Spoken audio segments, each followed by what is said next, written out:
Ахмед жена всъщност е била транссексуална лека, лесбийка, която не харесвала никой, който заклеймява съответно църквата, заклеймява такъв тип хора, затова е била доста наострена към църквата. Към всички тия хора, нали? So the biblical definition of a good government is what you have. Така че библейската дефиниция на добро правителство е такова, което и вие имате. You can go and preach to your neighbors and the government doesn't care. Ние може да отидем да проповядваме на съседите си и правителството няма нищо да ни каже. If you stand up and you read the Bible and the Bible says God doesn't like homosexuality, the government's going to say, yes, so what? We don't care. Може да се изправиш с Библията си да кажеш, Библията, Бог казва, че той не обича хомосексуалността, може да го кажем символно на площада и те ще кажат, окей, няма проблем. В смисъл, никой няма да вържи за това нещо. Има през България, нали? Това го. Don't try to do that in Canada, you'll go to jail. Ако го направите в Канада, ще отидете в затвора. И последно има държави, в които преследват и убиват християни. Това какво значи, че правителството е от Бога ли?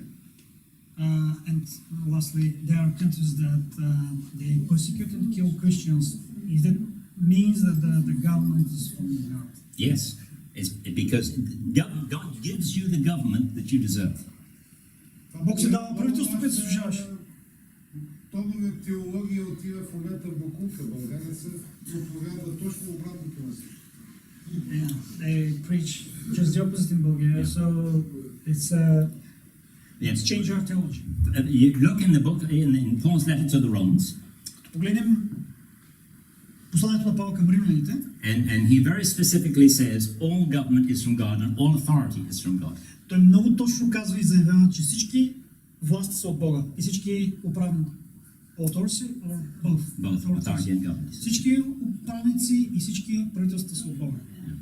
And you've had some good governments and a lot of bad governments in Bulgaria. You or we? I said you because I wasn't here in the days when you had really bad governments.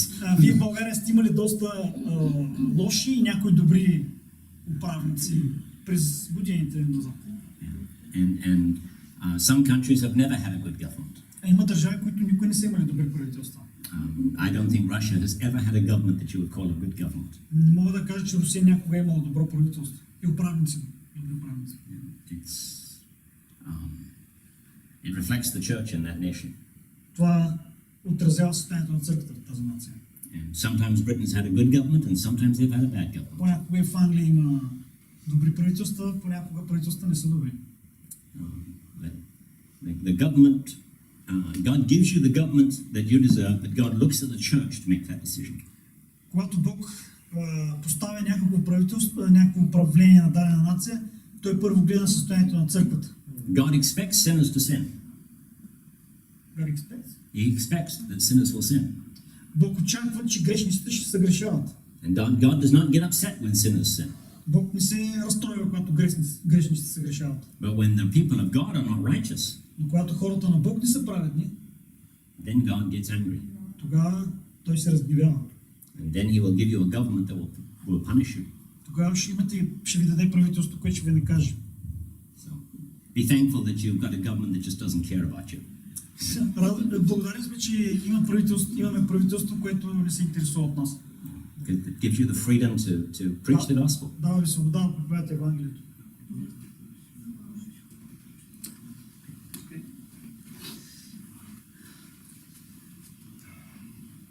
Два въпроса са. Първо горе. Кои са банкерите, за които говори Исус в притчата за талантите? Кои са банкерите, за които Исус говори в притчата за талантите? Кои са bankers that Yeah, prophets? I understand the question. Okay. When you think about a bank, of course, you think about Post Bank or one of these banks here in Bulgaria.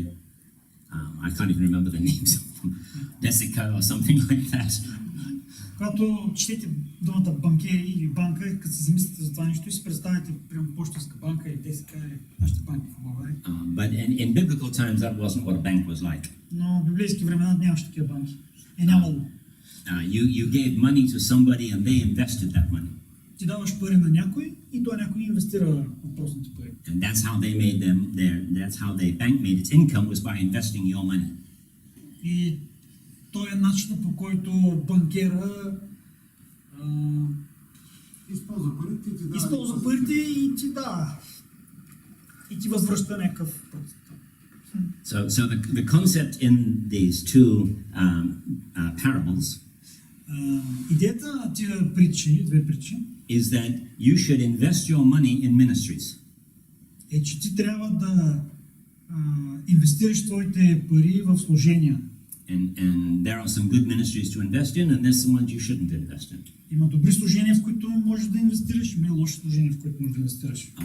Някои лоши. The Bible is very clear that anybody who's helping the widows and orphans receives a blessing from God.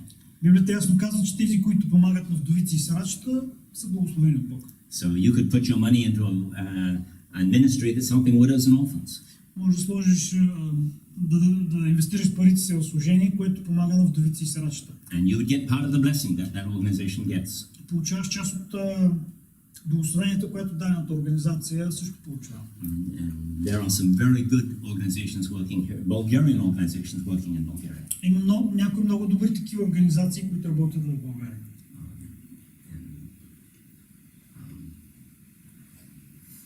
I know that because I've examined them before I give them money. Знам това, защото съм ги разучавал, съм ги разнищвал. Преди да съм ми дал пари, съм ги разучил. So that would be an example of putting your money into a bank. Така че това е един пример за това да инвестираш парите си в банка, т.е. да ги дадеш. There are also Bulgarian missionaries going to other countries. Също има и мисионери българи, които ходят в други страни. There's a Bulgarian missionaries in China. Има български мисионери в Китай. I recently met a Bulgarian who preaches in Pakistan. Преди време срещнах в Пакистан българин, който проповядва. Because he's Roma. Понеже е ром. Циганин, да. When he goes to Pakistan, they think he's Pakistani. Когато отиде в Пакистан, мисля, че е пакистанец. He's got the right shaped face, he's got the right color face. Има правилният цвят на кожата, лицето му изглежда добре. And so he just melts into the crowd and nobody realizes he's a foreigner. Просто се слива с тълпата и никой не му прави впечатление, че е чужденец. There are many Bulgarian missionaries in Turkey. Има доста български мисионери в Турция. You know, when a Turkish person meets an American, they assume that the American's a missionary. Когато турчин срещне американец, първата му мисъл в главата е, че той е мисионер. When a Bulgarian goes to Turkey, Когато българин отиде в Турция, they think, he's just a Bulgarian. We used to rule over there. There's nothing. когато срещнат турците българин, те си казват, то просто е комшия. И преди време сме управлявали там българската територия, нали? Well, that's good. That's good because Bulgarians can go there and preach and nobody pays any attention to you. Това е хубаво, защото българите отиват, проповядат в Турция и никой не го е грижа, никой не ги забелязва. There are Bulgarian missionaries in Germany. Има дори български мисионери в Германия. And in Dublin, Ireland. В Ирландия, в Дъблин. You'd be surprised how many Bulgarian missionaries there are out there. Ще се изненадате колко много мисионери българи има. Some of them are very, very successful. Някои са много успешни. And so that's a good place to invest your money. Това е добро място, където можеш да инвестираш твоите. Някой списък на... You're on the list of this organization. No, I won't do that for you because it's your job to examine for yourself. Няма да го направя. Това е ваша работа да се потрудите да си... Yeah. And what God will tell you to emphasize is not what God will tell me to emphasize. Това, което на мен Бог ме е наблегнал да направя, няма да е също, което Бог на вас ще ви посочи, ще го води. But I've spent enough time in this country and I've done enough investigations to see how many good ministries there are working with the widows and orphans and also sending out missionaries. Прекарал съм доста време в България и съм отделил доста голяма част от времето си, за да проуча кои служения вършат добра работа между вдовиците и сирачетата и кои служения пращат мисионери и мисионери. Не просто... Идеята е, че не просто събират пари, вършат истинска работа. And don't forget the missionaries to the Rodopis. И не забравяйте за мисионерите в Родопите.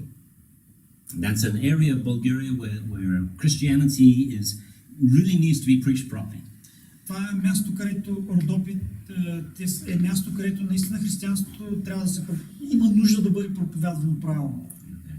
There are villages down there where there is nobody preaching the gospel. Има села, където никой не е проповядвал и не е говорил Евангелието. So that's another area where you can invest your money. Това е друго място, където може да инвестирате. Okay, third question. Трети въпрос. Oh, you've got it. Okay. Actually,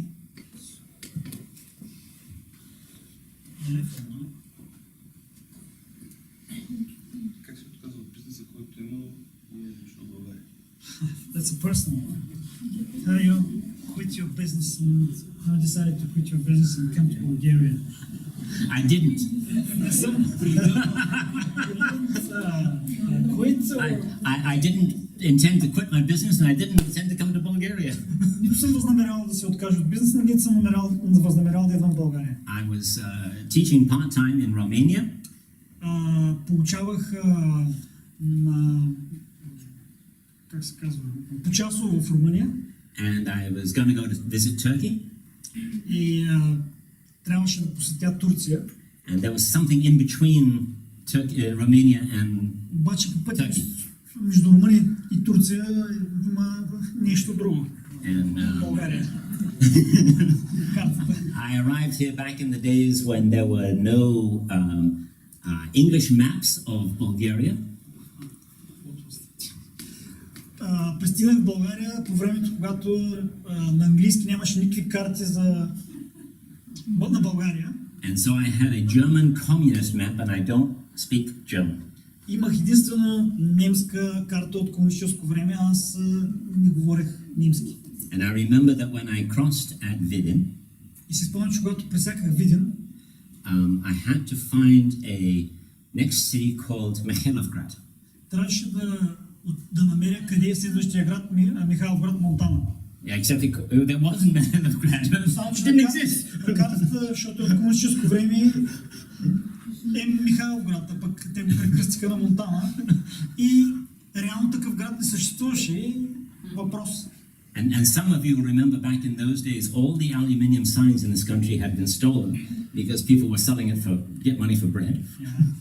Помните, че по това време, началото може би на демокрацията, доста от тия пътни знаци бяха откраднати, защото са обвинени и ги продаваха, за да може да си купят хляб. Don't laugh too loud because it tells people how old you are. Тези, които се смеят, не се смейте, защото това показва колко сте възрастни. Some of these younger people don't remember those days. По-младите не ги помнят. And I got lost. И аз се загубих в България. And I ended up in Lovich on the wrong side of the river. И аз се оказах в Ловеч от грешната страна на реката. And so I had to walk across the walking bridge to go to a restaurant. Така че минах през такъв пешеходен мост от другата страна до някакъв ресторант. And a young girl there recognized me and went and got the pastor of the church. Една млада дама ме разпозна и отиде с мене при пастора на църквата си. And he said, we've just started a Bible school. И той каза, и пастора, запознах с него и той ми каза, ние тъкмо направихме библейско училище. So whenever you teach in Romania, when you finish teaching it there, come down to Lovich and teach it here. Така че когато свършиш с това, което получаваш в Румъния, ела тук в Ловеч и получава и тук. And let me think now. About 8 years later, след 8 години, I discovered I was living in Bulgaria. Аз открих, че живея в България. And I didn't know how it happened. Значи нямах представа как това се случи. I never made the decision. Никога не съм правил решение. And then the Twin Towers came down. You know, yeah. И след това се случи така, че бяха съборени двете кули в Ню Йорк. And that brought about the end of my business in America. И това приключи с моя бизнес в Америка. По този начин приключи бизнеса. I never made these decisions. Аз не съм взимал решение да приключвам. Do you know the term ricochet? Yeah. I believe in ricochet guidance. Вярвам в водителството на рикошета.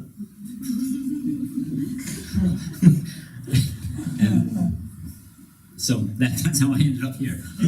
По този начин се озовах тук. Before I went to minister in Hungary, Преди before I was ministering in Hungary, аз служих в Унгария. I took the time to study the language. Унгария. Yeah. Преди да отида да служа в Унгария, ми отне малко време да понауча езика унгарски. Before I went to work in Romania, Преди да отида в Румъния, I had lived in Canada and learned French, аз живеех в Френска Канада and I had studied Spanish in Florida.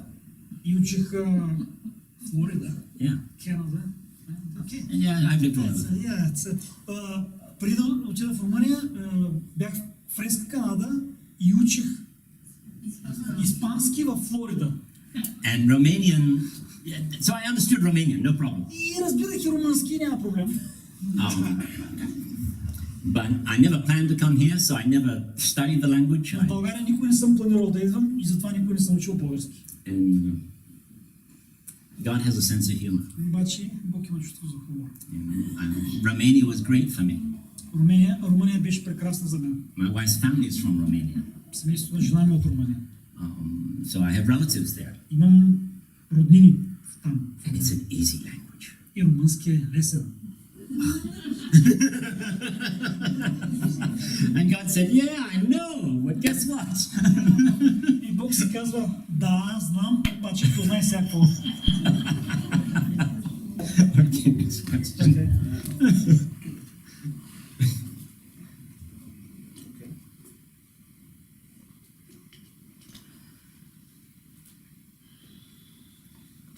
Въпрос на Мишо. I have a question about... имам въпрос относно питанка относно притчата за неверния настойник, който намалил дълговете на всички длъжници на господаря си. Не мога да зацепя защо господарят му, нали трябва да го преведа буквално това. Не мога да зацепя защо господарят му го похвали. Дали е някакъв еврейски начин на мислене, който не може да разберем, както и много други притчи. Може въпрос за много други притчи или както, да, разбрах. I have a question about the unfaithful servant that his master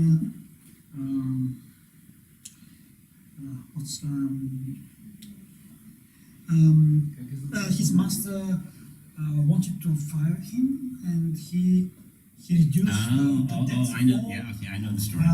Okay, he can't understand why the master at the end Yeah. he said he's a good clever He's a clever boy. Is it some kind of a Jewish No, way of thinking? it's really not a Jewish way of thinking, no. Не е еврейски начин на мислене. It is you're right, it's a very strange story in the Bible. Прав си, много странна е тази история, написана в Библията. But if you think about the details of that story, Ако мислите върху детайлите на тази история, this man could have ended up completely homeless. той човек може да свърши бездомен, в крайна сметка на улицата. And because he had authority over his boss's business, И понеже имаше авторитет в бизнеса на шефа си, беше he actually had the right to do what he did. Понеже имаше влияние, можеше да направи това, което направи. You know, if you hire somebody to manage your business, Все едно, ако наемеш някой да ти управлява бизнеса, they have a lot of authority to do things without telling you. те имат авторитет да вършат доста неща, които могат да не ти кажат. For those of you who are in business, that's a lesson you must learn. За тия, които имате бизнес, това е урок, който трябва да научите. If you have a less than ideal manager, you can get yourself in trouble. Ако имате управител, който не казва не е идеален, може да попаднете в неприятности. But what the business owner saw, Но това, което собственика на бизнеса, господаря му видя, is that this man was very clever. е, че този мъж доста умен. Because he took the authority that he had, Защото той взе влиянието, което имаше, and he provided for his future. и с него си осигури бъдещето. Now, the question obviously is, what's the lesson for you? И разбира се, трябва да се замислим каква е полуката за нас. So let me mention a couple of stories in the Old Testament. Нека да ви спомена няколко истории в Стария Завет. You remember Abraham goes down to Abimelech, Спомняте си, че Авраам слезе при Авимелех. and he doesn't quite tell the truth to Abimelech. Той реално не му каза цялата истина, You remember he says, she's my sister. защото му каза, тя е сестра ми, за Сара. Well, it was half true. Беше полуистина. All right. Now, God comes to punish somebody for this sin. И Бог трябваше да накаже някой за този грех. Who gets punished? Кой беше наказан? Abimelech gets punished. And Abimelech says, I was innocent. Авимелех каза, аз бях невинен. And then God blesses somebody. Who does he bless? И накрая Бог благослови някой. Кого благослови? Abraham. Авраам. Next story. Следващата история. Isaac goes down to Abimelech. Айзак. Исак слезе при Авимелех, отиде при Авимелех. Now, this is a different, and understand Abimelech is a title, it's not a name of a person. Понеже Авимелех не е име на някакъв човек, е титла. And he says, she's my sister, only she wasn't. И каза, тя ми е сестра, въпреки че не му беше сестра. Complete lie. Абсолютна лъжа. На пълно 100%. And God blesses him. И Бог го благослови.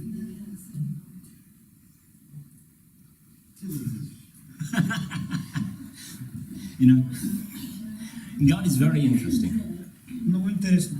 God knows that you're going to do wrong things. Бог знае, че ще направиш неправилни неща. And in His mercy, He will bless you even when you do the wrong things. И в Неговата милост ще те благослови дори когато вършиш неправилни неща. If you have children, you should know how this works. Ако имате деца, сигурно тогава ще знаете защо така се случва. Because your children will frequently do the wrong thing. Защото децата ви от време на време ще правят неправилни неща. And you'll still give them food. И ти продължаваш, въпреки това, че ще продължиш да ги храниш. More than they need. Дори повече, отколкото им е нужно. You won't just give them bread and water. Няма да им даваш само вода и хляб и вода. And you'll give them clothes even when they don't need more clothes. Ще им купуваш дрехи, дори когато нямат нужда от повече дрехи. You're blessing them. Благославяш, ще ги благославяш. Even when they do things wrong. Дори когато вършат нещата неправилно. And you see this as an example of what God is like towards you. Това е пример как Бог се отнася към нас. Even when you abuse the authority that He gives you. Дори когато нарушаваш авторитета, който и се възползваш от авторитета, който ти е дал, неправилно. Sometimes He'll still bless you. Понякога Той все пак ще благославя. And so that's that parable that you read about in the New Testament. Това според мен се отнася за тази притча, за която четем в Новия Завет. Sometimes when you do the wrong things, понякога когато правиш грешните неща, нещата неправилно, take the authority that God has given you and you promote yourself with it. Когато вземеш авторитета и влиянието, което Бог ти дава и се издигнеш на тази база себе си, God doesn't send you to hell. Бог не те изпраща в ада. He'll still bless you. Той все пак ще те благославя. В крайна сметка той беше обвинен неправилно този управител, доколкото се спомня. He said that he was unfairly charged, unfairly accused. Who was unfairly accused? He said that in this proverb, what? Не тази, другата. Yeah, then you've got two parables mixed up, I think. Не, въпросът на човека, който беше задал в тази притча, този беше обвинен неправилно и той тогава го наказа неговия шеф и той взе да им дава вече на половин цена нещата. Човека беше неправилно обвинен. Само секунда, също го обобщя. Някой си богаташ имаше настойник, когато наклеветиха пред него. Така, наклеветиха, но не е доказано, че е виновен. Че разпилява имота му. He said that he was unfairly convicted or accused because You're in a different parable than the one I thought you were in then. it's I thought you were talking about the one that it's where Luke he 16. А той го повика и му рече, какво е това, което слушам за тебе, дай сметка. Тогава настойникът се рече, какво да направя, тъй като Господа няма от мен, няма настой. Нямам от мен настой, защото нямам сила да копая. I remember Luke 16, on the first. Does your Bible say an unfair accusation against him? It's a. Just a second. What's your Bible? Read it. Yours? Yes. There was a certain rich man who had a steward, and an accusation was brought to him. Yes, well, yes, not unfair, but somebody accused him. It's not. But there's no indication that it's a false accusation. Няма обвинение, той тук, между другото, не се вижда, че в смисъл неправилно са го изпял го е някой, но може би е било истина. В смисъл няма. Може би нищо не значи, че е така. Няма сигурност, че той е бил наистина такъв. Няма сигурност, че не е бил. То тогава не може да построим никаква концепция на това. Ако всичко това е толкова относително. Не знам дали може. Нямам представа. В смисъл, аз не отварям въпроса. Now, there's no indication there that this was a false accusation. Няма индикация, че погрешно е обвинен, няма индикация, че не е погрешно. Значи,